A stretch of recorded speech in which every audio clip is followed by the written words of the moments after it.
കോഴിക്കോട് നാദാപുരം തലശ്ശേരി റൂട്ടിൽ സ്വകാര്യ ബസ് പണിമുടക്ക്. ട്യൂഷന് പോകുന്ന വിദ്യാർത്ഥികൾക്ക് കൺസെഷൻ നൽകിയില്ലെന്നാരോപിച്ച് രക്ഷിതാക്കൾ ബസ് തടഞ്ഞിരുന്നു. ഇതിൽ പ്രതിഷേധിച്ചാണ് സ്വകാര്യ ബസ്സുകളുടെ മിന്നൽ പണിമുടക്ക്. ഷബീർ ഉമർ വിവരങ്ങൾ നൽകാൻ ചേരുന്നുണ്ട്. ഷബീർ, എന്ത് പറഞ്ഞാണ് ഇപ്പോൾ സ്വകാര്യ ബസ് ഉടമകൾ പണിമുടക്കുന്നത്? എന്താണ് അവരുടെ ആവശ്യം?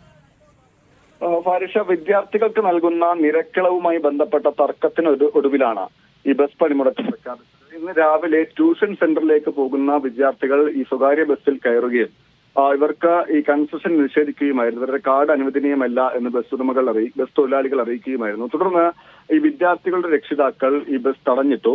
ഇതിന് പിന്നാലെ ബസ് തൊഴിലാളികൾ ബസ് റോട്ടിൽ തന്നെ നിർത്തി പണിമുടക്ക് പ്രഖ്യാപിക്കുകയായിരുന്നു. ഈ റോഡിൽ നിർത്തിയതോടെ ഈ മേഖലയിൽ ഗതാഗത തടസ്സം രൂക്ഷമായി. പിന്നാലെ ഈ പ്രദേശത്തുള്ള നാട്ടുകാരും ബസ് തൊഴിലാളികളും തർക്കമായി. പിന്നാലെ പോലീസ് എത്തി ബസ് അവിടെ നിന്ന് മാറ്റാൻ നിർദ്ദേശിച്ചു. ഇപ്പോൾ ബസ് പോലീസ് സ്റ്റേഷന് സമീപമാണ് പാർക്ക് ചെയ്തിട്ടുള്ളത്.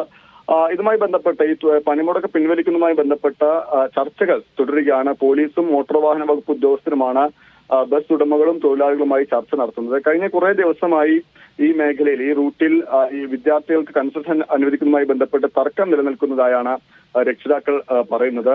മാത്രമല്ല, തിരക്കേറിയ റൂട്ടാണ് നാദാപുരം തലശ്ശേരി റൂട്ടില്. പൊതുജനങ്ങൾ കാര്യമായി ആശ്രയിക്കുന്നത് സ്വകാര്യ ബസ്സുകളെയാണ്. അപ്പോൾ ഈ പണിമുടക്ക് പ്രഖ്യാപിച്ചതോടെ യാത്രക്കാരും വലഞ്ഞിട്ടുണ്ട്. ഫാരിഷ. ശരി, ഷബീർ ഉമറാണ് വിവരങ്ങൾ നൽകിയത്. ഇപ്പോൾ